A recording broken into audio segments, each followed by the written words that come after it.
தமிழ் குரல் நேயர்களுக்கு வணக்கம். இன்று நம்மோடு அரசியல் விமர்சகர், ஊடகவியலாளர் சேகுவேரா இணைந்திருக்கிறார். உரையாடுவோம் அவரோடு. வணக்கம் தோழர். எப்படி இருக்கீங்க? நல்லா இருக்கேன் தோழர்.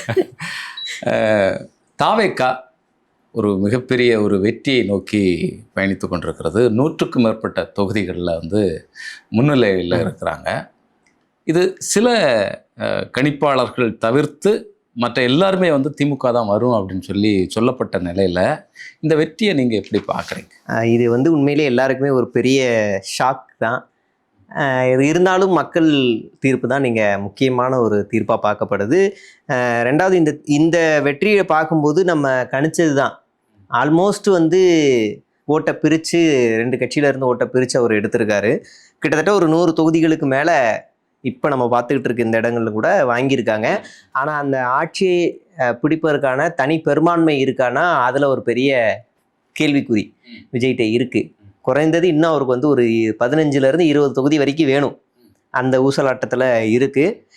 அதற்கான பேச்சுவார்த்தைகளை அவங்க இப்போயே தொடங்கினதாகவும், நம்ம பேசிகிட்டு இருக்க நேரம் ஒரு 4 ஆரம்பித்தா தொடங்க ஆரம்பிச்சிருக்காங்க. இன்னும் நமக்கு கூட்டணி கட்சிகள் வேறு எங்கேயாவது இருக்கவங்ககிட்ட பேசுவோம், ஆட்சி அதிகாரத்தில் அதெல்லாம் பேச ஆரம்பிச்சிருக்காங்க. அவங்க இன்னும் 118 வந்தால் தான் தனி பெரும்பான்மையோட ஆட்சி அமைக்க முடியும். அது வரைக்கும் இப்போ தமிழ்நாட்டில் ஒரு தொங்கு சபை தான் நிலவிக்கிட்டு இருக்குன்றதை நம்மளால் புரிஞ்சுக்க முடிகிறது. எல்லாருக்கும் பெரிய ஒரு ஷாக்கு தான் இது. பார்க்கும்போது எல்லா கருத்து கணிப்புமே ஃபேக் ஆயிருக்கு. ஆக்சிஸ் கூட 180ன்னாங்க. 80க்கும் 100க்கும் நிறைய வித்தியாசம் இருக்குது. எல்லா கருத்து கணிப்புகளும், எல்லா நிறுவனம். ரெண்டாவது, இந்த எலெக்ஷனில் மட்டும்தான் டாக்டரு, இன்ஜினியரு, அப்புறம் வக்கீலு, ஜட்ஜு, தண்ணி கேன் போடுறவங்க எல்லாருமே கருத்து கணிப்பு வெளியிட்டாங்க. நேற்று ஆரம்பித்த கம்பெனி கூட கருத்து கணிப்பு வெளியிட்டாங்க. நாமளும் கருத்துக்கு ஒரு களத்திலேருந்து கூட கருத்து கணிப்பில் வெளியிட்டோம். முக்கியமாக திருவெரும்பூர் தொகுதி, பிடிஆர் தொகுதி, மதுரையில் இருக்கக்கூடிய முக்கியமான பல தொகுதிகளில் பெரிய ஷாக் கொடுத்துருக்கு இந்த இது. ஸோ அது மக்களுடைய தீர்ப்பு தான் இது. இதில் ரொம்ப முக்கியமாக ஒரு ரகசிய அலை இருந்த மாதிரியான ஒரு இது இருக்கா? என்னன்னா வெளிப்படையாக தெரியலை எங்கேயுமே. கடைசி வரைக்கும் இந்த கணிப்புகளை சொன்னவங்க இப்படிப்பட்ட ஒரு ஸ்வீப் இருக்கும் அப்படிங்கிறது சொல்லலை. ஒரு 30-40 அப்படிங்கிறத பலரும் சொன்னாங்க. தாவேகா வெற்றி பெறக்கூடிய வாய்ப்பு இருக்குது. சிலர் 8-10 இந்த இதிலே நின்னாங்க. நான் இப்படிப்பட்ட ஒரு இதை மக்கள் எப்படி நம்ம ஒரு ஆசை நிமித்தமாக விஜய்க்கு போடுவோமே. ஏன்னா பல தொகுதிகள்லையும் யார் நிற்கிறாங்க, அவருடைய பேர் என்ன அப்படிங்கிறது கூட ஆனா பெண்ணான்னு கூட தெரியல. நம்ம வாக்களித்த பலர்கிட்ட இப்பதான் பார்த்துருப்பாங்க. தொகுதியில வெற்றியை அடைச்சிட்டாரு அப்படின்னு உடனே இவர் தான் நம்ம இவருக்கு தான் நம்ம போட்டிருக்கோம். அப்படியா? அப்ப இவர் வீடு எங்க இருக்கு? இங்கேதானா? ஆனா இவர் ஏன் தூத்துக்குடியில் நின்னாரு, சென்னைக்காராச்சே? அப்பதான் அவங்க அனலைஸ் பண்ணுவாங்க. இந்த மாதிரிலாம் இருக்கும் நிறைய இடங்கள்ல. ரெண்டாவது, இது நம்ம எங்க இருந்து பாக்குறோம்னா, இது மக்கள்கிட்ட ஒரு அரசியல் படுத்தப்படலையோ அப்படிங்கிற ஒரு கருத்து தான். ஜீவா இன்னைக்கு பேசுனது தான். மக்கள்கிட்ட இன்னும் கொஞ்சம் அரசியலை கொண்டு போய் சேர்த்துருக்கணும். நிறைய திட்டங்கள் கொண்டு வந்திருந்தாலும் அந்த திட்டங்களை இன்னும் கீழே வரைக்கும் கொண்டு போய் சேரலை அப்படிங்கிறது நம்மளால புரிஞ்சுக்க முடியுது. அதாவது திட்டங்கள் போய் சேர்ந்திருக்கு, அதனுடைய பயன்கள் என்ன, அதனால் அது எப்படி வந்தது அப்படின்ற அந்த வரலாறு என்ன, தமிழ்நாடு தான் இந்தியாவிலேயே முன்னேறி இருக்கு அப்படின்ற அந்த கான்செப்ட் எல்லாம் கொண்டு போய் சேர்க்கலங்கிறத நம்ம இதுல பார்க்க முடிகிறது. சொன்னதுதான் முத்துவேல் கருணாநிதி ஸ்டாலின் ஏற்கனவே சொன்னது என்ன சொன்னார்னா, நான் இன்னைக்கு 1000 ரூபாய் கொடுக்குறேன் மகளிர் உரிமை தொகைன்னு. எனக்கு அடுத்து வரவர் யாரா இருந்தாலும் யார் வேணாலும் வரலாம். ஆனா வருபவர்கள் அந்த 1000 ரூபாயை கூடுதலாக கொடுக்க முடியுமே தவிர குறைக்க முடியாது, நிறுத்த முடியாது. ஒருவேளை நிறுத்தினாங்கன்னா அவங்கள ஒரு அச்சம் முடுக்கும். அந்த அச்சம் எப்போதெல்லாம் முடுக்குகிறதோ அப்போதெல்லாம் தமிழ்நாட்டை முத்துவேல் கருணாநிதி ஸ்டாலின் தான் ஆட்சி செய்கிறார் என்று பொருள் அப்படின்னு சொன்னாரு. விஜய் அறிவிச்ச அந்த திட்டங்களுடைய அவர் அறிவிச்சார், நான் தேர்தலுக்கு அரசியலுக்கு இதெல்லாம் செய்வேன்னு. இப்போ அவருக்கே பயமா இருக்கும். ஐயோ அறிவிச்சிட்டோமே, இப்போ இதெல்லாம் என்ன பண்ண போறோன்ற ஒரு நெருடும் ஒரு பக்கம் ஒரு குத்து மதிப்பா. என்னன்னா அவர் அறிவிச்ச பல்வேறு திட்டங்களை செயல்படுத்தணும்னா மிகப்பெரிய ஒரு பொருளாதார பலம் வேணும். அந்த பொருளாதாரம் எங்கிருந்து எடுக்க போறாங்க அப்படிங்கிற கேள்வி இருக்கு. இத்தனை 4 வருஷ ஆட்சியில திமுகவை எதையெல்லாம் குறை சொன்னார்களோ அதையெல்லாம் பேக் பவுன்ஸா சாருக்கு வரும். பேக் பவுன்ஸா வரும். இனிமே ஒரு குற்றம் நடந்தா கூட இனிமே விஜய்க்கு மத்தளத்துல 2 பக்கம் அடிக்கிற மாதிரி இருக்கும். அதே மாதிரி எங்கேயாவது ஒரு இடத்துல மழை பெஞ்சா விஜய் தான் காரணம். அப்படிதான் வரும். ஏன்னா அதுதான் இயல்புங்கிறத இப்ப விஜய் புரிஞ்சுக்கலாம். ஆட்சி வந்த உடனே மழை வராது, கரெக்டா இதமா இருக்கும் கிளைமேக்ட், வெயில் அடிக்காது, எல்லாத்தையும் பார்த்துப்பாரு, பெண்களுக்கு பாதுகாப்பு எல்லாம் பார்த்துப்பாருன்னு எல்லாம் ஒரு மித்துல இருந்து இன்னைக்கு ஓட்டு போட்டிருக்காங்கல்ல, அது எல்லாம் அதிகபட்சமா ஒரு 3 மாசம் 4 மாசத்துல அந்த மித்து எல்லாமே கலைஞ்சிடும். ரெண்டாவது நடைமுறைக்கு அதுக்கு பிறகுதான் வருவாங்க. தாவேக்கால ஜெயிச்ச எம்எல்ஏக்கள்லாம் எவனும் ஆட்சி செய்ய போறது இல்ல, பின்னாடி இருக்கிற அதிகாரிகள் தான் ஐடியா கொடுக்க போறாங்க. எங்க இவங்க எக்ஸ்போஸ் ஆவாங்க அப்படின்னா, ஒன்றிய அரசு கொண்டு வரக்கூடிய அந்த திட்டங்களை இவங்க எப்படி கையாளுறாங்க, எதிர்த்து நின்று ஃபைட் பண்றாங்களா, இல்ல வாங்க அப்படின்னு சிவப்பு கம்பளம் விரிக்கிறாங்களாங்கிறதுல இருந்து தான் நம்ம பார்க்க வேண்டியிருக்கு. இல்ல ரொம்ப ரொம்ப முக்கியமானது நீங்க சொன்னது. குறிப்பாக திருப்பரங்குன்ற மாதிரியான இஷ்யூ வரும்போது சைலண்ட் ஆயிடுவானுங்க. இவங்களுடைய நிலை என்னவாக இருக்கும், இல்லைன்னா ஒத்து ஊதக்கூடிய வேலையை ஆமா செய்வாங்களா? இப்ப திமுகவுக்கோ விசிகாவுக்கோ இல்ல கம்யூனிஸ்டுகளுக்கோ இல்ல என்ன மாதிரியான ஊடகவியலாளர்களுக்கோ விஜய் ஆட்சிக்கு வந்தது ஒரு பெரிய நெருடல்லாம் எதுவும் கிடையாது. ஏன்னா கிட்டத்தட்ட 2011 இருந்து 2021 ஏப்ரல் வரைக்கும் தமிழ்நாட்டை மீட்டு எடுக்கிறதுக்காக 10 வருஷம் ஒரு பெரிய போராட்டமே நடத்தியிருக்கோம். அதனால இது ஒரு பெரிய சவாலான காரியம். ஐயோ இனிமே நீங்க அப்படிலாம் மிரட்டல் இந்த இதுகள்லாம் நம்ம அஞ்சு பின்னாடி ஓட போறது இல்லை. திருப்பரங்குன்ற மலையில ஒரு சங்கி பய மலையை ஏத்த வரான் அப்படின்னா, நாளைக்கு பழனிலையோ இல்ல வேற எங்கேயாவது பண்ணா வந்தா கூட ஆட்சி அதிகாரத்துல இல்லைனாலும் அந்த இடத்துல நின்று ஃபைட் பண்ண போறது இந்த கூட்டணி தான். அதுல எந்த மாற்று கருத்தும் இல்லை. இப்ப விஜயோட ஸ்டாண்ட் என்ன, அந்த இடத்துல இவர் மக்கள்கிட்ட எக்ஸ்போஸ் ஆவார். இவர் இப்ப இனிமே அமைதியா இருக்க முடியாது. ஏன்னா ஆட்சி அதிகாரம் உங்ககிட்ட வரப்போகுது, வந்துச்சுன்னா நீங்க என்ன ஸ்டாண்ட் எடுப்பீங்கன்னு மக்கள் பார்ப்பாங்க. அப்ப அவன் ஃபீல் பண்ணுவான், தெரியாம ஓட்டு போட்டேன். எப்படி சீமானுக்கு ஓட்டு போட்டவன்லாம் இன்னைக்கு நான் என்னோட முதல் வாக்கை நான் வேஸ்ட் பண்ணிட்டேன் அப்படின்னு சிந்திக்கிறானோ, அப்படி எல்லாருமே நீ சிந்திக்க ஆரம்பிப்பான். அப்ப நம்ம தமிழ்நாட்டை ஈஸியா ஐடியாலஜி பண்ணி கொண்டு போக போறோம். இப்ப இந்த அடுத்த 5 வருஷத்துல தமிழ்நாட்டை கல்வியில, பெண்கள் பாதுகாப்புல, சுகாதாரத்துல, வேலை வாய்ப்புல எல்லாத்துலயுமே விஜய் முன்னேறுனாருன்னா நம்ம வாழ்த்துக்கள் தான் சொல்லுவோம். நிச்சயமா நிச்சயமா. அதுல இருந்து குறை சொல்ல போறது இல்லை, வாழ்த்துக்கள் நல்ல விஷயம்னுவோம். ஆனா அதை பின்னாடி கொண்டு வந்தாரு அப்படின்னா ஆளா எதிர்க்கிறது நாமளா தான் இருப்போம். இப்ப இதுலதான் சவால், இவர் யாரோட கூட்டணி வச்சு ஆட்சியை தக்க வைக்க போறாரு? இல்லை இவருடைய சிந்தனை என்ன, இவர் எந்த சித்தாந்தத்துடைய அடிப்படையில் இந்த ஆட்சியை நகர்த்த போகிறார் அப்படிங்கிறது தான் ரொம்ப ரொம்ப முக்கியமான விஷயம். ஒரு அச்சுறுத்தல் இருக்கிறதாக நீங்கள் பார்க்குறீங்களா இந்த இதில்? ரொம்ப குறிப்பாக இந்த தேர்தல் பார்த்தீங்கன்னு சொன்னால் ஒரு கருத்தியல் ரீதியான விவாதம் நடக்கவில்லை. விஜயினுடைய முகம், விஜய் வந்த பிறகு திமுக என்ன செஞ்சிட்டு, அப்படி என்ன மாற்றத்தை கொண்டு வந்துட்டாங்க, அப்படி என்ன பண்ணாங்க அப்படிங்கிற ஒரு பேசுபொருள் பொதுவாக இந்த மக்களுடைய மத்தியில், இளைஞர்கள் இன்னைக்கு இருக்கக்கூடிய ஜென்சி கிட்ஸ்னுடைய மத்தியில் இருந்ததை பார்க்க முடிஞ்சது கண்கூடாக. இன்னொன்று, நமக்கு தரவுகளுடைய அடிப்படையில் பார்த்தாச்சுன்னு சொன்னால் இந்தியாவிலே முதன்மை மாநிலமாக பல்வேறு இடங்களில் தமிழ்நாடு தான் நிற்கு அப்படிங்கிறது தரவுகள் சொல்லக்கூடியதாக இருக்குது, மத்திய அரசாங்கத்தினுடைய தரவுகளை. அப்போ இந்த இதை பார்க்காம இப்படிப்பட்ட ஒரு மேம்போக்கான ஒரு குற்றம் சாட்டுதலை இன்னைக்கு இருக்கக்கூடிய தலைமுறை பண்ணுது. அரசியலை அவங்க பார்க்கல அப்படிங்கிற ஒரு எச்சரிக்கை உணர்வு இதில் இருக்கா அப்படிங்கிறது தான் கேள்வியாக. இது திமுக விஜய் மாதிரியானால முதல் முறை சந்திக்கிற எம்ஜிஆர்னு ஒருத்தரை சந்திக்கிறாங்க. அப்பவும் திமுக தோல்வி அடையுது, எம்ஜிஆர் வெற்றி பெறாரு. அப்பவும் திமுக துவண்டு போகல, இருந்து ஃபைட் பண்ணுது. ஆனா எம்ஜிஆர் இறந்ததுக்கு அப்புறம் அதிமுக நாளா உடையுது. திரும்ப மறுபடியும் ஜெயலலிதான்னு ஒருத்தவங்க சினிமாவில இருந்து வராங்க. அப்பவும் திமுக தோல்வியை சந்திக்குது. ஆனா மறுபடியும் ஆட்சிக்கு வருது. திமுக கடைசி வரைக்கும் ஒவ்வொரு தேர்தலையும் ஐடியாலஜிக்கல் வார பண்ணிக்கிட்டே வருது. அடுத்து சரத்குமார் வராரு, அடுத்து சீமான் வராரு, ரஜினி வராரு, கமல் வராரு, இப்ப விஜய் வராரு. இப்படி எல்லாரும் வரும்போதும் விஜயகாந்த் நடுவுல, விஜயகாந்தும் திமுகவுடைய தோல்விக்கு மிகப்பெரிய பங்காற்றணும். அவங்க வரும்போது திமுக துவண்டு போகல. ஆனா திமுகவோட மோதின கட்சிகள்லாம் இன்னைக்கு எங்க இருக்கு அப்படின்னு பார்த்தா துவண்டு போய் ஓரமா இருக்கு. இல்லைன்னா திமுகவோட கூட்டணி கட்சிகளோட இருக்குது. அதை நம்மளால பார்க்க முடியும். அதுதான் இப்ப நம்ம பாக்குறதா இருக்கு. ரெண்டாவது, விஜய் அந்த ஃபேம் தான், ஒரு ஃபேம், ஒரு மாற்றம் தந்துருவார் அப்படின்ற ஒரு மாயத்துல இருந்தா. அதே தான் விஜயகாந்தையும் நம்பினாங்க.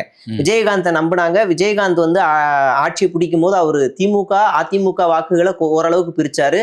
ஆனா பெருவாரியான வாக்கு பாமக இருந்து பிரிச்சு எடுத்துட்டு வந்தாரு. அதோட பாமகவோட அஸ்திரமே முடிஞ்சுது.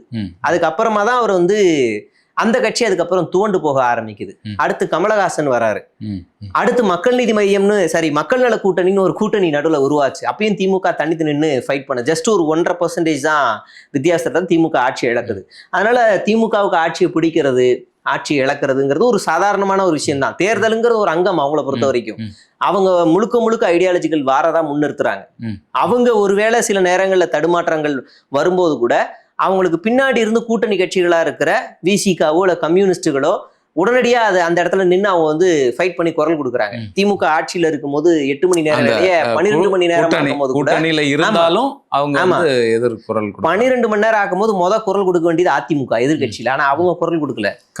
கம்யூனிஸ்டுகளும் விசிகாவும் குரல் கொடுக்குது. ஈவன் திமுகவில் இருக்கிற தொழிலாளர் அமைப்புகளே எதிர்த்து குரல் கொடுக்குது. அதுக்கப்புறமா அந்த சட்டத்தை திரும்ப பெறுறாங்க. அப்ப இங்க யார் களத்துல இருக்கிறாங்க அப்படின்னு பார்த்தாக்கா ஆளும் கட்சியா இருந்த திமுக தான். அது ஆட்சி இல்லாம எதிர்கட்சியா இருக்கும் போதும் அந்த கட்சி களத்துல இருந்திருக்கு. அதிமுக எத்தனை போராட்டங்கள் நடத்தியிருக்கு. ஆட்சியில இருந்தப்ப தமிழ்நாட்டுக்கு எத்தனை திட்டங்களை கொண்டு வந்திருக்கு ஒன்றிய அரசாங்கத்துக்கிட்ட இருந்து பேசி. 2006 to 10 மெட்ரோ திட்டத்துக்கு திமுக அரசாங்கம் ஒப்புதல் வாங்குதுன்னா அதை கிட்டத்தட்ட 10 வருஷமா ஆம வேகத்துல நடத்தினது அதிமுக. திரும்ப திமுக ஆட்சிக்கு வந்ததுக்கு அப்புறம் அதை வேகப்படுத்துது. இப்படிதான் நம்ம அதை வந்து பார்க்க முடிஞ்சுது. இப்ப மறுபடியும் விஜய் வராரு. அவரு ஒன்றிய அரசு கொண்டு வரக்கூடிய திட்டங்களை ஆதரிக்கிறாரா இல்ல மௌனம் காக்குறாரா இல்ல எதிர்க்கிறாரா? எதிர்க்கிறாருன்னா விஜய் கூட நம்ம எல்லாருமே நிப்போம். நிச்சயம். எதிர்க்கிறாருன்னா நம்ம ஸ்ட்ராங்கா நிப்போம். இல்ல ஆதரிக்கிறாரா இல்ல வந்து அமைதியா இருக்காரான்னு தெரிஞ்சிடும். அப்ப அதே மாதிரி ஒன்றிய அரசு கிட்ட வந்து இவர் எப்படி நிதி வாங்க போறாருன்னு ஒண்ணு இருக்கு. அதே மாதிரி இப்ப இருக்க கல்வியிலையோ இல்ல மற்ற எல்லா திட்டங்கள்லயுமே இதே மாதிரி தமிழ்நாடை இன்னும் ஒரு படி மேல கொண்டு போறாரான்னு ஒண்ணு இருக்கு. ரெண்டாவது இவர் கடனே வாங்காம ஆட்சி செய்யணும். ஒரு வாய்க்கிலேயே பேசினாரு, திமுக அரசு கடன் வாங்குதுன்னு. இருக்க கடன் எல்லாத்தையுமே இவர் அடைச்சிடணும். ஒரு வருஷத்துல அடைச்சிட்டு பியூர் கடன் இல்லாம இவர் ஆட்சியை நடத்தணும். அப்படி நடத்தணும். ரெண்டாவது ஒரு குற்ற செயல் கூட இந்த தமிழ்நாட்டுல நடக்கூடாது. எங்கேயாவது அங்கொன்று இங்கொன்று நடந்துச்சுன்னா அது கூட இவர் தான் காரணம்னு தமிழ்நாட்டு மக்கள் பேசுவாங்க. இப்ப இவ்வளோ சிக்கல்களை இப்ப விஜய் ஃபேஸ் பண்ணணும். சிஎம் சீட்டுங்கிறது ஒரு சாதாரண இது இல்ல. நெருப்பு இதுல உட்கார்றதுதான். இப்ப இதுல என்ன ஒரு சிக்கல் இருக்குன்னா அதிமுகவோ இல்ல திமுகவோ ஆட்சி அதிகாரத்துக்கு வந்ததுக்கு அப்புறமா அவங்க யாரும் பெருசா இருக்காங்களே பின்னாடி இருக்க அதிகாரிகள் கைட் பண்ணுவாங்க. ஆனா இவங்கிட்ட என்ன சிக்கல்னா நாங்க தானே ஜெயிச்சு வந்தோம், நீ என்ன அதிகாரி எங்களை சொல்ற, நான்லாம் கேட்க முடியாது, நீங்க இஷ்டத்துக்கு பண்ணுவாங்க. அப்ப 3 மாசத்துல நமக்கு வந்து தெரிஞ்சிடும் சார் எப்படி இவங்க ஆளுங்கள்லாம் எப்படி என்னன்னு நமக்கு தெரிஞ்சிடும். அப்ப நம்ம ஈஸியா இவங்களை வந்து பார்க்க முடியும். இல்லை இப்போ தமிழகத்தை பொறுத்தளவில் ஒரு ஒரு ஒரு பாசிசத்தை எதிர்க்கிறது, பிஜேபியினுடைய ஆர்எஸ்எஸ்னுடைய அவர்களுடைய திட்டங்களை வந்து தமிழக மக்கள் ஏற்றுக்கொள்ளாமல் புறந்தள்ளுறது, அதற்கு மக்களுடைய எண்ணங்களுடைய அடிப்படையில் திமுக வந்து திராவிட அமைப்புகள் வந்து இங்கே வேலை செஞ்சிட்ருக்கு. இப்போது இந்த இடத்துல பெரிய அளவுக்கு அரசியல் பேசாமல் இந்த வெற்றியை ஈட்டிருக்கக்கூடிய விஜய் இதன் மூலமாக உணர்த்துறது என்ன? இந்த சித்தாந்தமே தேவையில்லை அப்படிங்கிற ஒரு பார்வையை எடுத்துக்கொள்ளலாமா? ஜென்சி கிட்ஸ் வந்து அதை நோக்கி நகர்ந்து கொண்டிருக்கிறார்களா? ஆமாம், அதாவது இது பாஜகவோட ஃபார்முலா தான். பாஜக ஒரு இடத்துல போய் ஆட்சியை பிடிக்கணும் அப்படின்னா ஆளும் கட்சியை முதல்ல உடைக்காது, எதிர்கட்சிக்குள்ள போய் கூட்டணி வைக்கும், எதிர்கட்சிகளை குழப்பத்தை விளைவிக்கும், எதிர்கட்சியை 2ஆ 3ஆ உடைக்கும், அதுக்கப்புறமா அந்த கட்சியை பலவீனப்படுத்தும். அங்க இந்துத்துவ சிந்தனைகள் அதிகமா இருக்கு அப்படின்னா தானே முன்னிறுத்தும். மத கலவரங்கள் மூலியமா சாதி கலவரங்கள் மூலியமா பாஜக வளரும், எதிர்கட்சியை காலி பண்ணும். இதுக்கு ஃபார்முலா பல மாநிலங்கள்ல நம்மளால எடுத்து சொல்ல முடியும். இப்ப தமிழ்நாடு மாதிரி முற்போக்கான மாநிலங்கள்ல இந்த ஜாதி கலவரமும் மத கலவரமும் எடுபடாது. அப்ப என்ன செய்வாங்க அப்படின்னா 3ஆவதா ஒரு ஃபேஸை கொண்டு வரணும். அந்த ஃபேஸை ஒரு கிரேஸா மாத்தி ஒரு ஃபோர்ஸா மாத்தி உள்ள கொண்டு வர வேண்டியதான். அதுக்குதான் விஜய் உள்ள வந்து கொண்டு வராங்க. நீங்க விஜய் எத்தனை திட்டங்களை இந்த 3 வருஷத்துல 2023 கட்சி ஆரம்பிச்சு இந்த 3 வருஷத்துல எத்தனை திட்டங்களை அவர் எதிர்த்து ஃபைட் பண்ணியிருக்காரு, எத்தனை திட்டங்களை ஒன்றிய அரசாங்கத்தை எதிர்த்து எத்தனை அறிக்கை வெளியிட்டு இருக்காரு அப்படின்னு பார்த்தா திமுக அரசு வெளியிட்ட அறிக்கையில இருந்து 0.5% கூட இவர்கிட்ட இருக்காது. யாரோ அப்படின்னு தான் பேரை மென்ஷன் பண்ணுவார். எஸ்ஐஆரை கொண்டு வந்தது யாரோ அப்படிதான் பேசக்கூடிய ஆளு. அப்ப இவர் ஆட்சிக்கு வந்தா மட்டும் ஒன்றிய அரசை நடுங்க வைப்பாரா? மோடின்னு முதல்ல பேர் சொல்லி இவரால் பேச முடியுமா அப்படின்ற பல சிக்கல்கள் இருக்கு. அப்ப இவர் வந்து ஒரு ஏஜென்ட் தான். இந்த ஏஜென்ட்டை வச்சு காய் நகர்த்துறதுக்கு தான் பாஜக வேலை பார்த்துருக்கு. அதுல இப்ப பாஜக இந்த தேர்தலில் வெற்றி அடைஞ்சிருக்குன்னு தான் சொல்ல முடியும். இல்லை, இப்போ ஆட்சி அமைக்கிறதுக்கு தேவையான சீட்டு இது வரைக்கும் கிடைக்கல. இப்போ போயிட்டு இருக்கு. இதுல எந்த கட்சிகள் வந்து கூட்டணி அமைக்கிறதுக்கான வாய்ப்பு இருக்கு, யாரோடு பேரம் பேசி தங்களுடைய கூட்டணியில சேர்க்கறதுக்காக ஆட்சி அதிகாரத்துல பங்கு கொடுத்து சேர்க்கறதுக்கான வாய்ப்பு இருக்கிறதாக நீங்க பாக்குறீங்க? காங்கிரஸ் அதிக வாய்ப்புகள் இருக்கு. ஒரு 3-4 தொகுதி முன்னாடியே உள்ளடி வேலைகள் பல வேலைகளை பார்த்து உள்ள போயிட்டு இருந்தவங்க, அதனால அவங்க போறதுக்கு அதிக வாய்ப்புகள் இருக்கு. ரெண்டாவது, விசிகா கம்யூனிஸ்டுகள் போக சான்சஸ் ரொம்ப குறைவு. ஒருவேளை விஜய் பாஜக ஒன்றிய அரசை ரொம்ப கடுமையா எதிர்த்து ஃபைட் பண்றாரு, தமிழ்நாட்டு உரிமைக்காக போராடுறாரு அப்படின்னா விசிகாவும் கம்யூனிஸ்டுகளும் கொஞ்சம் யோசிப்பாங்க, போகலாமா ஓகே அப்படின்ற மாதிரி யோசிப்பாங்க. ஆனா இப்ப இருக்க சிச்சுவேஷன்ல இந்தியா கூட்டணியில அவங்க ரொம்ப உறுதியா இருக்கிறாங்க. காங்கிரஸ் வந்து நம்ம அந்த உறுதியா இருக்காங்களான்னு தெளிவா சொல்ல முடியாது. இது அவங்கதான் பலரும் வாழ்த்து தெரிவிச்சிட்டு இருக்காங்க விஜய்க்கு வாய்ப்பு இருக்கு, அதனால போவாங்க. அதனாலதான் சொல்ல உறுதியா சொல்ல முடியாதுன்னு. அவங்க போறதுக்கு வாய்ப்புகள் அதிகமா இருக்கு, போகலாம். அப்படியே கம் டு நம்ம அதிமுகவுக்கு வந்தோம் அப்படின்னா பாமகவில் ஒண்ணுதான் வந்திருக்குன்னு நினைக்கிறேன். அவங்க ஒய்ஃபை மட்டும் ஜெயிக்க வச்சிருக்காரு. அதுக்கு அடுத்து மற்ற எல்லாரும் 18லயும் அவுட்டு. அமமுகவில் ஒன்னே ஒன்று வந்திருக்கு எங்கேயோ, அது அந்த 2. அதை தாண்டி வேற எதுவுமே இல்லை. அப்ப இவருக்கு வந்து ஆட்சி பெருமானை பிடிக்கணும் அப்படின்னா வேற வழியே இல்லை, அதிமுக பாஜகவோட கூட்டணி வச்சாதான் உண்டு. அப்ப நமக்கு வந்து விஜய் நான் ஓட்டு போட்ட எல்லாருக்கும் சங்கு தான், சங்கி கூட கூட்டணி வைக்கதான் நான் ஓட்டு போட்டேனா அப்படின்னு எல்லாரும் அழுக ஆரம்பிச்சிருவான் தமிழ்நாட்டில் 2 நாள்ல. அது எப்படி நமக்கு வந்து தெரியல. இல்ல இதுல பாஜகவை கலட்டி விட்டுட்டு அதிமுக தாவேக்காவோட கூட்டணி வைக்கிறதுக்கான சூழ்நிலைகள். அப்ப நம்ம திரும்ப கேட்போம், நீ ரொம்ப யோக்கியமான ஆளாச்சே, ஊழல் கட்சியோட போய் வச்சிருக்கியே, தமிழ்நாட்டிலேயே ஊழல் வந்து கன்ஃப்ளிக்ட் ஆகி அதிக அளவில் அமைச்சர்கள் எம்எல்ஏக்கள் சிறைக்கு போனது அதிமுகவில் தான். திமுகவோட கம்பேர் பண்ணும்போது அதிமுக தான் அதிக அளவில் அமைச்சர்களாக பொறுப்பில் இருக்கும் போதே ஜெயிலுக்கு போனவங்க. அந்த கட்சியோட போய் கூட்டணி வைக்கிறியே, நீ எதை சாப்பிட்றன்னு கேட்கலாம், தப்பு கிடையாது. ஏன்னா ஊழலுக்கு எதிராக போராடக்கூடியவர். எடப்பாடி பழனிசாமி மேல சிபிஐ வழக்கு இருக்கு, எஸ்பி வேலுமணி மேல சிபிஐ வழக்கு இருக்கு, அதிமுகவில் இப்ப ஜெயிக்கக்கூடியவர்கள் மேல சிபிஐ வழக்கு பாதி பேர் மேல இருக்கு. அப்ப நீங்க போய் அங்க வைக்கிறீங்களே அப்படின்னு நம்ம வந்து கேள்வி கேட்கலாம். ஒருவேளை அவர் அங்க போய் கூட்டணி வைக்கிறாருன்னா செங்கோட்டையனுடைய நிலைமை என்ன, அது ஒண்ணு இடிக்குது. அப்ப அதையும் ஒண்ணு பார்க்க வேண்டியிருக்கு. அப்ப இது ரொம்ப கிரிட்டிக்கலான ஸ்டேஜ், ரொம்ப தெளிவா பார்த்து தான் விஜய் முடிவெடுக்க வேண்டிய இடத்துல இருக்காரு. ஆட்சியை பிடிச்சும் தக்க வைக்க முடியலையேன்ற ஒரு தொங்கு சபையில தான் இந்த ஆட்சி நடக்கும். அந்த நிலையில தான் இப்ப இது உருவாயிருக்கு. தேமுதிக அந்த பக்கம் நகர்றதுக்கான வாய்ப்பு இருக்கா? 1-2 தொகுதிகள்ல அவங்க முன்னிலை வகித்துட்டு இருக்கிறாங்க. அப்படி போனா கூட அந்த ஆட்சியை பிடிக்கிறதுக்கு பெரும்பான்மை இல்லை. இப்ப நாம பேசிக்கிட்டு இருக்க நேரத்துல கூட விஜய் வந்து ஒரு 103 அப்படின்னு தான் இருக்காரு. 18 வரைக்கும் வரணும்ல, 118 வரைக்கும் வரணும். அப்படின்னா காங்கிரஸ் 5, தேமுதிக 3 அப்படின்னா கூட உங்களுக்கு 13 தான் வருது. இன்னும் 5 குறைவா இருக்கு. 5 குறைவா இருக்குன்னு நீங்க வேற யார் சேர்ப்பீங்க? அமமுக, அப்புறம் வேற எங்கேயுமே இல்ல. 1-2 நீங்க பாமகவை சேர்க்கலாம். அப்படி சேர்த்தா கூட இன்னும் 3 குறைவா இருக்கும். அப்ப அந்த சிக்கல்கள்லாம் இருக்கு. அப்ப அவங்க வந்து தொங்கு சபையா இருந்தாலும் அது ஒரு ஸ்ட்ராங்கான ஒரு ஆட்சியா இருக்கணும் அப்படின்னா அவங்க வந்து அதிமுகவை தான் சூஸ் பண்ணி ஆக்கணும். சூஸ் பண்ணாங்கன்னா நம்ம நின்று ஃபைட் பண்ண முடியும். ஏன்னா உங்களுக்கு எப்படி நீங்க போய் அதிமுகவோட கூட்டணி வைக்கிறீங்க அப்படின்னு வந்து ஃபைட் பண்ண முடியும். ஏற்கனவே அதிமுக பாஜகல இருந்தவங்க எல்லாம் எதுல வேட்பாளர் பல பேர் இருக்காங்க. எஸ்வி பாபு முதலமைச்சர் தொகுதியில வெற்றி பெற்றவர் எல்லாம் அதிமுக இருந்தவங்க தான். ஆனா சேர்த்துப்பாங்க. இவங்க வந்து வெக்கம்லாம் கிடையாது. ஊழல் பண்ணா என்ன, எனக்கு ஆட்சி வந்தா போதும், நீ வா, எவ்வளவு பெரிய அக்யூஸ்டா இருந்தாலும் பரவாயில்லவா அப்படின்னு ஏற்கனவே பாதி வேட்பாளர்கள் அக்யூஸ்ட் தானே. அதனால அந்த நீதி நேர்மையெல்லாம் பார்க்கக்கூடியவர்கள் தாவேக்காவினர் இல்லை. அதனால உடனே சேர்த்துப்பாங்க. எடப்பாடி பழனிசாமி வந்து கொஞ்சமாவது முழிச்சுக்கிட்டு நாம தமிழ்நாட்டில் வாழ்ந்துகிட்டு இருக்கோம், தமிழ்நாடு தான் நம்மளை வந்து ஒரு அடையாளம் கொடுத்துருக்கு, ஒரு அரசியல்வாதி அடையாளம் கொடுத்துருக்கு, நம்மளை தமிழ்நாட்டு முதலமைச்சரா அரியணையில உட்கார வச்சது தமிழ்நாடு தான். அந்த தமிழ்நாட்டுக்கு நம்ம என்ன செய்யணும்? கடைசி நேரத்துல நாம் இருந்த கட்சி, நம்மளை அடையாளப்படுத்தின அந்த கட்சி இன்னைக்கு தேஞ்சு போயிருச்சு. முக்கியமா நீங்க பொதுச் செயலாளர் ஆனதுக்கு அப்புறம் எனக்கு தெரிஞ்சு கூச்சமே இல்லாம நீங்க யோசிக்காம திமுகவோட கூட்டணி வைக்கலாம். திமுகவோட கூட்டணி வைக்கலாம். அது வரலாறு காணாத ஒரு வெற்றியா தான் இருக்கும். இப்படி கூட பார்க்கலாம். அதிமுகவும் பாஜகவை கலட்டி விட்டுட்டு ஆமா சேர்ந்து திராவிட கட்சிகள் திராவிடத்தை காப்பாற்ற கூட்டணி அமைப்பும் சொல்லிட்டு போகலாம். ஆனா அப்படி நடக்காது. ஒருவேளை நடந்தால் விஜய்க்கு ஒரு பெரிய அடிதான், ஒரு பெரிய டிசப்பாயின்மெண்ட் தான். ஒருவேளை அங்க அமைச்சா கூட எடப்பாடி பழனிசாமிக்கு ஒரு நல்ல மரியாதை இருக்கும் எனக்கு தெரிஞ்சு. திமுக போனா, தாவேகாவுக்கு போனா மட்டு மரியாதை இல்லாம நடத்துவாங்க. தமிழகத்துல எதிர் துருவங்களா இருந்து ஓபிஎஸ் அரசியல் செய்யறவங்க இவங்க தான். இவங்க சேர்ந்துட்டா அடுத்த கட்ட அரசியல் எப்படி நகரும் அப்படிங்கிறதே அது ஒண்ணு இருக்கு. ஆமா, அப்படி இவங்க ஒண்ணு சேர்ந்துட்டாங்கன்னா இவங்க ஒரு பெரிய சக்தியா மாறுவார் விஜய். அதனால அதுவும் நடக்க வாய்ப்புகள் கிடையாது. ஏன்னா இவங்க இந்த கான்ட்ரவர்சி, அந்த லயலா மணியா அந்த மணிலாம் பேசிக்கிட்டு இருக்காரு, திமுகவும் அதிமுக கூட்டணி வைப்பாங்கன்னு.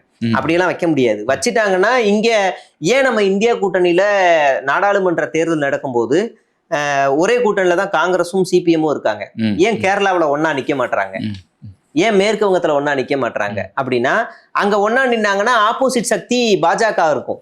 அந்த ஆப்போசிட் சக்தியை பாஜகவா இருக்கக்கூடாதுங்கிறதுக்காகத்தான் இவங்க அந்த மாநிலங்கள்ல பிரிச்சு நிக்கிறாங்க. அதே கான்செப்ட்ல இங்கேயும் பார்க்க வேண்டியிருக்கு. இந்த லயலாமணி கான்செப்ட், கான்ஸ்பிரசி தியரியில நம்ம நம்ப வேண்டியில்லை. இங்க இப்படிதான் இருக்கும். விஜய் ஆட்சியை பிடிச்சாலும் தொங்கு சபை தான். எனக்கு தெரிஞ்சு விஜய்கிட்ட இன்னைக்கு இந்த தேர்தலில் ஒன்னே ஒரு விஷயம் நல்லது என்ன சொல்லணும் அப்படின்னா, சீமான் காலையில தபால் ஓட்டுல இருந்து இப்போ வரைக்கும் ஒரே நிலையில உறுதியா இருக்காரு, 0. அது வரைக்கும் ரொம்ப சந்தோஷமா இருக்கு. ஒரு கட்சியவே முடிச்சு விட்டீங்கன்னு நினைக்கும் போது எனக்கு ரொம்ப சந்தோஷமா இருக்கு. ஒரு 3% வந்திருக்கிற மாதிரி ஒரு பார்வை சொல்றேன். அது தென்னந்தோப்பு. ஏன்னா அங்க கூட ஜாதி ஓட்டு அது இதுன்னு இருக்கும். எனக்கு தெரிஞ்சு என்னன்னா, சீமான் கூட இருக்கிறவங்களெல்லாம் அவ்வளவு சீக்கிரம் திருத்தி கொண்டு வர முடியாது. நேத்து கூட ஒரு பைல்வான் போய் அடி வாங்கிட்டு வந்தாருன்னு நினைக்கிறேன் இங்கே போய். அதனால அந்த கூட்டத்தெல்லாம் திருத்த முடியாது. அது திருந்தாத கூட்டம், முட்டாத்தனமான இனவாதத்தை பேசக்கூடியது, அதெல்லாம் திருத்த முடியாது. அந்த கூட்டத்தையே அழிச்ச பெருமை விஜய் உண்டு. அந்த ஒரு விஷயத்துக்காக தமிழ்நாடு உங்களுக்கு ஓரளவு லைட்டா ஒரு நன்றி சொல்லி முள்ளால எடுக்கிறோம். ஆமா, அதனால விஜய்கிட்ட இருக்கிற ஆளுங்களை நம்ம ஈஸியா கன்வெர்ட் பண்ணி இந்த பக்கம் கொண்டு வர முடியும். ஏன்னா அவன் சிந்திக்க கூடியவன். எப்படி 6 மாசத்துல ஒரு எக்ஸ்போஸ் ஆயிடுவாரு. நீ பெரியாருன்னு பேசுற, அம்பேத்கர்னு பேசுற, காமராஜர்னு பேசுற, அஞ்சலி அம்மாள்னு பேசுற, எல்லாரையும் பேசிட்டு என்ன நீ இந்த கரும்பு பிடிச்ச வேலையை பாக்குற, அதுக்கு அப்ப நான் அவனை ஓட்டு போட்டது தப்புன்னு நினைக்கிறேன், ஃபீல் பண்றேன் அப்படின்னு இங்க வருவான். எப்படி சீமானுக்கு ஓட்டு போட்டவெல்லாம் ஃபீல் பண்ணி இந்த பக்கம் வந்தானோ எல்லாம் இந்த பக்கம் வருவான். அந்த சான்சஸ் உண்டு. சீமான் கிட்ட இன்னைக்கு 8% இருக்கு. அந்த 8% ஏதோ வேற ஒரு ஐடியாலஜிக்குள்ள போய் சிக்கின கூட்டம், இனவாத ஐடியாலஜிக்குள்ள போய் சிக்கின கூட்டம், ஒரு மாற்று ரீதியிலையும் அவரு. ஆமா, ஆனா விஜய்கிட்ட இருக்கிற கூட்டம் அதே சமூக நீதி அரசியல் பேசக்கூடிய ஒரே கூட்டம். நீங்க சமூக நீதி தான் திமுகவும், அதிமுகவும் சமூக நீதி கொள்கை தான். விஜய்கிட்ட இருக்கிற சமூக நீதி தான். எக்ஸாக்டா 3 ஜெராக்ஸ் மாதிரி தான் இருக்கும் கட்சியோட கொள்கை எடுத்தாலும். அப்ப இங்க இருக்கவனை ஈஸியா கொண்டு வர முடியும். இவன் தமிழ் தேசியம் பேசினானா இவனை கொண்டே வர முடியாது. இவன் கடைசி வரைக்கும் என்ன நினைச்சிட்டு இருப்பானா, இலங்கையில நடந்த பிரச்சனை எல்லாத்துக்கும் திமுக தான் காரணம் கடைசி வரைக்கும் நினைச்சிட்டே இருப்பான். அதை எல்லாத்தையும் நம்பிக்கிட்டும் இருப்பான். அதனால இவனை நம்மளால திருத்த முடியாது. ஆனா இவனை விஜய் அழிச்சிட்டாரு. அதனால இப்ப விஜய்கிட்ட இருக்க ஆளுங்க ஈஸியா நம்ம சர்க்கியூட் பண்ணி கொண்டு வரணும்னா அது விஜயே பண்ணிடுவார். நம்ம எந்த வேலையும் செய்ய வேண்டியதில்லை. அவரே அதை எக்ஸ்போஸ் பண்ணி கொடுத்துருவார். இல்ல, அதை சிந்திக்க ஆரம்பிக்கும் போது அப்படி ஒரு மாற்றம் நிகழும் அப்படின்னு சொல்றீங்க. ஆமா, அது நடக்கும். மற்றபடி சொல்லணும் அப்படின்னா இந்த எலெக்ஷன் எல்லாருக்கும் ஒரு பெரிய இது ஒரு பாடமா இருக்குமா இந்த ஒரு தேர்தல்? என்னன்னா, சிறுபான்மையினுடைய வாக்குகள் எப்பவுமே திமுகவுக்கு தான் கிடைக்கும் அப்படிங்கிற ஒரு பார்வை இருந்துட்டு இருந்தது. இல்லைன்னா பாஜகவை அதிமுக எதிர்த்து கொண்டிருந்த அளவில் ஓரளவுக்கு அவங்களுக்கும் போயிட்டு இருந்தது அதிமுக கூட்டணிக்கு. இந்த இடத்துல எல்லாமே ஒட்டுமொத்தமாக தாவேக்காவுக்கு போன மாதிரியான ஒரு பார்வை இருக்கு. அந்த அனலைஸ் எல்லாம் இனிதான் வரும் அப்படிங்கிறது இன்னொரு பக்கம் இருந்தாலும் கூட இதெல்லாம் தாண்டி விஜய்க்கு போயிருக்கிறது. இதை எப்படி பார்க்க? அதை அந்த கட்சிக்காரன் நம்ப மாட்டாங்க. முதல்ல ஃபர்ஸ்ட் அந்த வேட்பாளர்களே சும்மா பதம் பார்க்க நின்னதுதான். பல இடங்கள்ல இஸ்லாமியர்கள், கிறிஸ்துவர்கள் ஓட்டு தான் போயிருக்கு. இஸ்லாமியர்கள் வாக்கு பெரிய அளவுல விஜய்க்கு போயிருக்கானா நமக்கு இன்னும் அதுக்கு இன்னும் 2-3 நாள் கழிச்சா நமக்கு ரிசல்ட் தெரியும். முக்கியமா பெண்களுடைய வாக்குகள் நம்ம ஏற்கனவே சர்வே போகும்போதே நான் சொன்னதுதான். பெண்களுடைய வாக்குகளை நிறைய அங்க போயிருக்கு. அவங்க வச்ச அந்த ப்ரொபகண்டா இருக்குல்ல, இங்க பாலியல் குற்றங்கள் அதிகமா இருக்கு, பாதுகாப்பு இல்ல, அந்த ப்ரொபகண்டா கீழே வரைக்கும் போய் சேர்ந்திருக்கு. அதுதான் அவங்களுடைய வெற்றி காரணம். அது இல்லாம அதிமுகவில் இருக்கக்கூடிய பெருவாரியான பெண்களுடைய வாக்குகளை விஜய் வாங்குறாருன்னு நாங்க ரொம்ப உறுதியா சொன்னோம். அதேதான் இன்னைக்கு நடந்திருக்கு. இன்னைக்கு சொல்ல போனா முக்கியமான மாஜிக்கள் எல்லாரும் 3வது இடத்துல நிக்கிறாங்க. 3வது இடத்துக்கு தள்ளப்பட்டிருக்காங்கன்னா அதிமுகவுடைய படுதோல்வி இது. வரலாற்றிலேயே இப்படி ஒரு தோல்வியை அதிமுக சந்திச்சதே இல்லை. எனக்கு தெரிஞ்ச இந்த கட்சி இப்ப இந்த ஆட்சி முடிஞ்சதுக்கு அப்புறமா, இந்த தேர்தல் முடிஞ்சதுக்கு அப்புறமா அந்த கட்சியில இருந்து பெருவாரியான கூட்டம் செதறப்போகுது. இனிமே இந்த கட்சி எனக்கு தேவையில்லைன்னு முக்கியமான நிர்வாகிகள் எல்லாரும் வெளியில வர போறாங்க. அது மட்டும் நல்லாவே தெரியுது. ஜெயக்குமார் வாயால அடிச்சுக்கிட்டாரு, இந்த மாதிரி நான் யாரால தோத்தேன், பிஜேபியால தான் தோத்தேன். அப்படி தோத்தாலும் 2வது இடத்துலதான் ராயபுரத்துல இருந்தாரு. நான் சிம்மாசனமா முடிசூடா மன்னனா இருந்தேன்னாரு. இன்னைக்கு 3வது இடத்துக்கு தள்ளப்பட்டிருக்காரு. சென்னையில பல தொகுதிகள்லையும் இப்படிப்பட்ட இது நடந்து. ஆமா, 3வது இடத்துக்கு தள்ளப்பட்டிருக்காரு. அதிமுக மதுரை மாவட்டங்கள்ல, மதுரையில இருக்கக்கூடிய பல 10 தொகுதிகள்ல எல்லா தொகுதிகள்லயுமே 2வது இடம் கூட இல்ல, முன்னிலையே வரல. அதிமுக 10 தொகுதிகள்ல, மதுரையில இருக்கக்கூடிய 10 தொகுதியில முக்கியமான 3 மாஜிகள் இருக்காங்க. ஆர்பி உதயகுமார், திண்டுக்கல் சீனிவாசன், அப்புறம் செல்லூர் ராஜு. இவங்க 3 பேருமே ஒரே சமூகத்தை சேர்ந்தவங்க. அந்த வாக்குகளை கூட அவங்களால வாங்கவே முடியல. 2வது இவரு ராஜன் செல்லப்பா வேற. எல்லாரும் முக்கியமான இடத்துல இருக்காங்க, ஆனாலும் அவங்களால அந்த வாக்குகளை பெற முடியல. அப்படியே சென்னையில கூட முக்கியமான புள்ளிகள் இருக்கிறாங்க, அதிமுக சேர்ந்து முக்கிய புள்ளிகள் இருக்காங்க, அவங்களாலையுமே அந்த வாக்குகளை பெற முடியல. அதிமுக நினைச்சு பார்க்காத அளவுக்கு 2வது வந்திருக்கணும், அட்லீஸ்ட் 2வது வந்திருக்கணும். ஆனா 3வது இடத்துக்கு தூக்கி அடிக்கப்பட்டிருக்குன்னா, இந்த தேர்தலில் அதிகமாக அடி வாங்கினது என்டிகேவும் அதிமுகவும் தான் பல முறை பல தேர்தல் பல வீடியோக்களில் சொல்லியிருக்கோம். அது உறுதியாக இருக்குது. இல்லை, இதை ரொம்ப சீரியஸாக எடுக்க வேண்டிய தேவை இருக்கான்னு சொல்லி நான் கேட்குறேன். ஏன்னா குளத்தூர் தொகுதியில் நின்ன சிஎம் ஸ்டாலின் அவர்கள் தோற்று போயிருக்கிறாரு. ஒரு பெரிய பிரபலமான ஒரு வேட்பாளர்கிட்ட இல்லை அப்படிங்கிறத நம்ம பார்க்க. இல்லை அவர் பாபுன்னு சொல்லுவாங்க. நியூஸ் தமிழ் சேனல் கூட பாபு விசஸ் பாபுன்னு சொல்லி ஒரு வீடியோவே போட்டாங்க. அவர் சேகர் பாபு எதிர்க்கிறதுக்காக அதிமுகவே அவருக்கு தான் சீட்டு கொடுக்கறதா தான் பிளான்ல இருந்துச்சு. அவருக்கு இல்லைன்னு சொன்னதுக்கு அப்புறம் தான் அதிமுகவுல இருந்து அவர் வெளியில வந்து தாவேக்காவுக்கு வராரு. அவர் அதிமுகவுல விஜய்க்காக போஸ்ட் ஓட்டுனவர்லாம் கிடையாது. அவரு ப்ராப்பர் அதிமுக இல்லை. நான் அந்த இதை பார்க்குறேன். சிஎம் ஸ்டாலின் அவர்களை கம்பேர் பண்ணும்போது இவருடைய இதை எப்படி நம்ம எடுத்துக்கிறது? அதான் அந்த அவருக்காக அந்த ஓட்டு விழுந்திருக்கும். அவருக்காக அதிமுக அவர் செஞ்ச அந்த சின்ன சின்ன வேலைகளுக்காக ஒரு கணிசமான வாக்குகள் தான். மேக்சிமம் அந்த ஃபோர்ஸ் தான் விஜய் விஜய் விஜய் அப்படின்ற ஃபோர்ஸ் தான். 2021 முதலமைச்சர் தொகுதியில போட்டிட்ட வேட்பாளர்களுடைய பட்டியலை மட்டும் எடுத்து பார்த்தீங்க அப்படின்னா ஒரு 20-25 பேருக்கு மேல இருப்பாங்க. எல்லாமே அந்த இந்து மக்கள் கட்சி, அதாவது ஒரு அமைப்பு மாதிரியே இருக்கும், இந்து ராஷ்டிர அமைப்புகள் மாதிரியே. அந்தந்த பேர்ல சுயேட்சை வேட்பாளர்கள் மட்டும் ஒரு 15 பேர்கிட்ட போட்டிட்டு இருப்பாங்க. போன வாட்டி அஃபிடவிட் எடுத்து பார்த்தாலே தெரியும். இது குளத்தூர்ல மட்டும் இருக்கும். ஏன்னா அவருடைய வாக்குகளை எப்படியாவது பிரிக்கணும் அப்படிங்கறதுதான். இன்னைக்கு அப்படி சின்ன சின்ன சங்கிகளா நிறுத்தி இன்னைக்கு ஒரே சங்கியா நிப்பாட்டு இருக்காங்க. அவ்வளவுதான் வித்தியாசம். அதுல பெரிய மாற்றம் நம்ம பெருசா வந்துட்டாரு அப்படிலாம் நம்ம பார்க்க வேண்டிய அவசியம் இல்லை. இதுதான் அங்க கிரேஸ். அவர் ஏற்கனவே ஒரு நல்ல அறியப்பட்ட முகம் குளத்தூர்ல, அவ்வளவுதான். அதனாலதான் இன்னைக்கு இந்த இடத்துல சேர்ந்து ஒரு பெண்கள் ஓட்டு, ஜென்சி ஓட்டு, அப்புறம் கிறிஸ்டியன்ஸ் ஓட்டு, இது எல்லாமே அவருக்கு கை கொடுத்துருக்கு. அவ்வளவுதான். நம்ம தொடர்ந்து பேசுவோம். இது ஒரு ஆச்சரியமா தான் இருக்கு இந்த வெற்றி. இதை தமிழக மக்களுடைய உணர்வுகளை நம்ம மதிக்கணும். அதே வேளையில பல இடங்கள்ல நம்ம யாருக்கு ஓட்டு போட்டோம் அப்படிங்கிறது ஓட்டு போட்டவங்களுக்கே தெரியாது. ஆமா, விசில் சின்னம் விஜய் அவர்களுக்காக நான் ஓட்டு போட்டேன் அப்படிங்கிறது தான். அந்த வேட்பாளருடைய பின்னணி என்ன, அவர் சமூகத்துக்காக என்ன செஞ்சிருக்கிறாரு அப்படிங்கிறது வரைக்கும் யாருக்கும் தெரியாது. இனிதான் அவங்க என்ன செய்ய போறாங்க, அவர்களுடைய பார்வை என்னதாக இருக்குது, தொகுதியில் இறங்கி வேலை எப்படி செய்வாங்க அப்படிங்கிறதெல்லாம் நம்ம பார்க்க வேண்டியதாக இருக்கு. தொடர்ந்து பேசுவோம். உங்களுடைய நேரத்திற்கும் கருத்திற்கும் நன்றி. நன்றி.